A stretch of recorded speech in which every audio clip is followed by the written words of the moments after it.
વાઘોડિયા નગરપાલિકા વિસ્તારમાં છાસવારે ગટર ઉભરાવાની સમસ્યા ઉદ્ભવે છે અને જેના કારણે લોકો હેરાન થતા હોય છે। ફરી એક વખત ગટર ઉભરાવાને કારણે લોકોને હેરાનગતિ થઈ રહી છે। વાઘોડિયા નગરપાલિકા વિસ્તારમાં મોટા પાઠક ફળિયા પાસે ગેબનશા બાવાની દરગાહ અને ત્યાં ગટર ઉભરાઈ રહી છે। આ ઉભરાતી ગટર દૂષિત ગંદુ પાણી રસ્તા પર વહી રહ્યું હોય એટલે અહીંથી પસાર થતા લોકોને પણ હાલાકી થાય। આ જ રસ્તા પરથી પસાર થતા શાળા અને મંદિર પણ આવેલા છે ને એની જ આસપાસ આ ગંદકીનો માહોલ ગટર ઉભરાવાની સમસ્યાને જેના કારણે લોકો રોષ વ્યક્ત કરી રહ્યા છે। આ વિસ્તારની આસપાસ ગેબનશા બાવાની દરગાહ, સૂર્યોદય વિદ્યાલય, કન્યા શાળા નંબર 3 અને નીલકંઠ મહાદેવનું મંદિર આવેલું છે।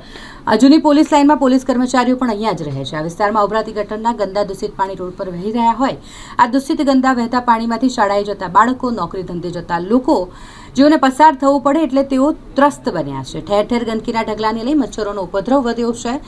રહીશોમાં બીમારીનો ભય સતાવી રહ્યો છે। આ દૂષિત ગંદા પાણીથી પાણીજન્ય રોગો થશે તો જવાબદાર કોણ એવા સવાલો પણ ઉઠી રહ્યા છે। રહીશોએ ગટરના પાણી બંધ કરોના સૂત્રોચ્ચાર કરી રોષ ઠાલવ્યો।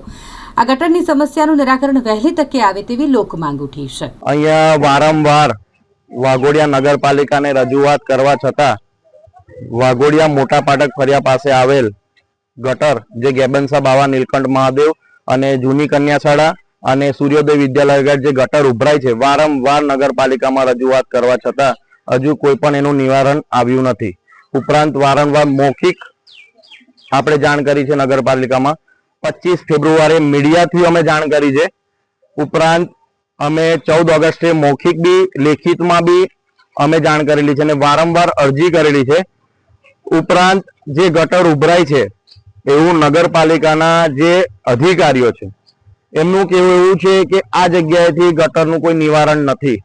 પણ મારી માહિતી અનુસાર મારી જોડે એક છે લેખ, એમાં 9 લાખ રૂપિયાની કંઈક ગટર પાસ થયેલી છે, જે મોટા પાટક ફળિયા નજીક આવેલી ગટર માટે પાસ થયેલા હતા। જે તે ટાઈમે બોડી બેઠી નથી, જે ઓફિસર છે જે બદલાઈ ગયા હતા, એટલા માટે આ ગટરનું કામ અટકી ગયેલું।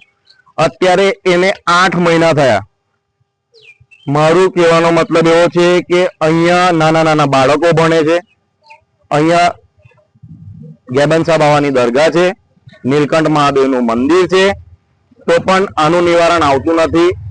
ઉપરાંત મારું એક જ રિક્વેસ્ટ છે કે ભાઈ આનું નિવારણ જો અધિકારીઓ લાવશે તો સારું રહેશે।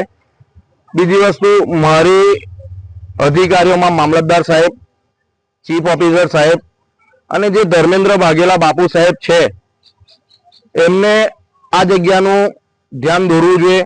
જે તે સમયે મેં 25 ફેબ્રુઆરીએ 2025 ના રોજ જે મીડિયા થ્રુ પણ જાણ કરી હતી, એ ટાઈમે 2 જગ્યાની ગટર ઉભરાતી, BAPS સ્વામિનારાયણ મંદિરની ગટર ઉભરાતી હતી અને આ ગટર ઉભરાતી હતી।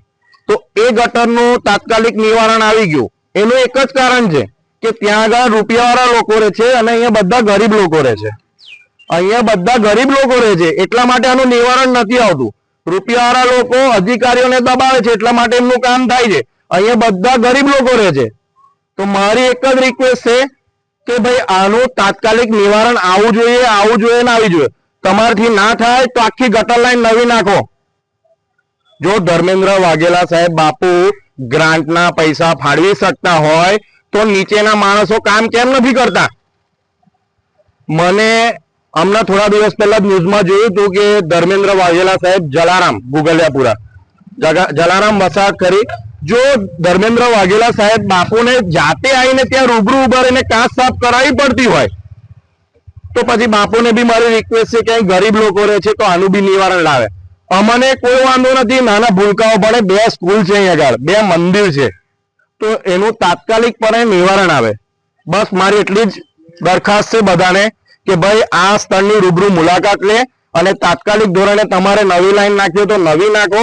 જે પણ કરવું હોય પણ આ ગટર લાઈન ઉભરાતી બંધ કરાવો। ચીફ ઓફિસર સાહેબ, તમને એક જ વિનંતી છે કે આ જે કચરાનો ડબ્બો છે અહીંથી હટાવો, કાં તો એનું કઈ નિવારણ કરો અને આ જે પાછળ વસ્તી છે એનું કઈ સંડાસ બાથરૂમ બાંધો કે કઈક એ લોકો કઈ બહાર જઈ ના શકે અને આખા ગામનો કચરો અહીં નાખવા આવે છે, તો આ કચરાનું કઈ નિવારણ કરો ને કઈ ડબ્બો સુધી અહીં સુધી કોઈ નાખવા કોઈ ડબ્બો ફરે છે કે નહીં એ ખબર નથી, પણ અહીંયા આગળ આખા ગામનો કચરો અહીં નાખવા આવે છે। મારે ત્યાં ગાય, મારા વાડામાં પાણી આવે છે અને આખા ગામનો કચરો મારામાં ઉડીને અંદર મારા વાડામાં આવે છે। મારા ગાય છે, એક ગાય વાછરડું છે, તો એ બીમાર પડશે તો કોણ જવાબદાર લેશે? અને આ ગટર છે એ તમે આ લાઈન દરગાહ આગળ છે એ લાઈન તમે જલ્દી નિવારણ કરો, જલ્દી એનો નિરાકરણ લાવો. અને એ મારી નમ્ર વિનંતી છે. હા, રજૂઆત પરમ દિવસ જ કરીને આવી છું. હા, એનું નિરાકરણ ના આવે તો અમે હલ્લા બોલ કરીશું. અમારે પાઠક પડ્યું આખું નગરપાલિકામાં જઈને નિવારણ કરીશું. આખો આ જે રાઠોડ વગા છે અને જે વસ્તી છે એ બધાને લઈને હું થઈ જઈશ.